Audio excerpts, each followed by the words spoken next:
આજે ધ્રોળ ખાતે ST depot અને એસટીના વર્કશોપનું જે રૂપિયા 6,63,00,000ના ખર્ચે નિર્માણ થવાનું છે એનું ખાતમુહૂર્ત કર્યું તથા જોડિયા ખાતે 5,35,00,000 રૂપિયાના ખર્ચે નિર્માણ પામનારી બસ સ્ટેશનનું એનું પણ ખાતમુહૂર્ત કરવામાં આવ્યું।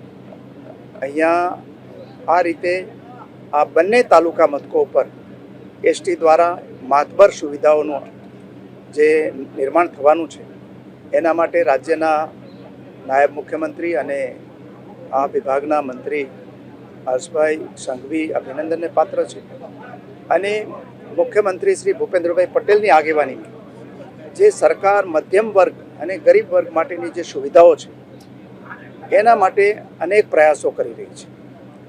અત્યારે નુકસાન કરીને પણ ગ્રામ્ય વિસ્તાર હોય કે નાના મોટા બીજા બધા વિસ્તારો ત્યાં એસટીની સુવિધાઓ કેમ વધારે વધે અને એસટી બસ જે છે આપણી એની ગુણવત્તા કેવી રીતે વધે એના પ્રયાસો કરેલા છે। એને કારણે આજે અને ગુર્જર નગરીથી શરૂ કરીને આપણી જે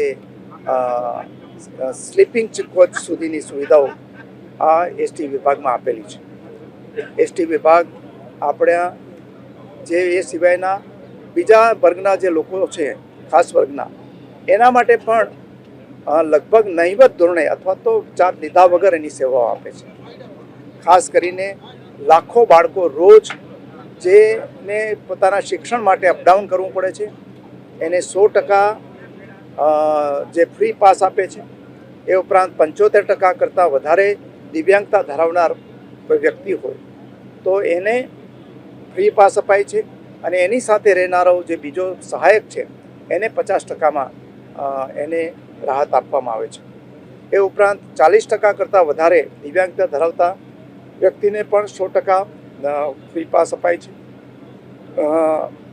જે કેન્સરના દર્દીઓ હોય કે બીજા દર્દીઓ હોય, સ્વાતંત્ર્ય સેનાનીઓ હોય, શ્રેષ્ઠ શિક્ષકો હોય, આ બધા જ વર્ગના લોકોને બસમાં મુસાફરી કરવી સરકાર ફ્રી આપે છે અને એના દ્વારા એક આગવો જે સમાજ સેવાનો અભિગમ અમારી સરકારે રાખેલો છે એ અભિગમને સાકાર કરવામાં આ યોજનાઓ મદદરૂપ થાય છે।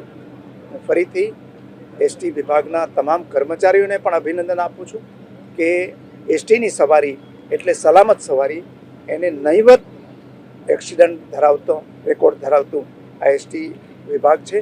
એના કર્મચારીઓ પણ અભિનંદનને પાત્ર છે।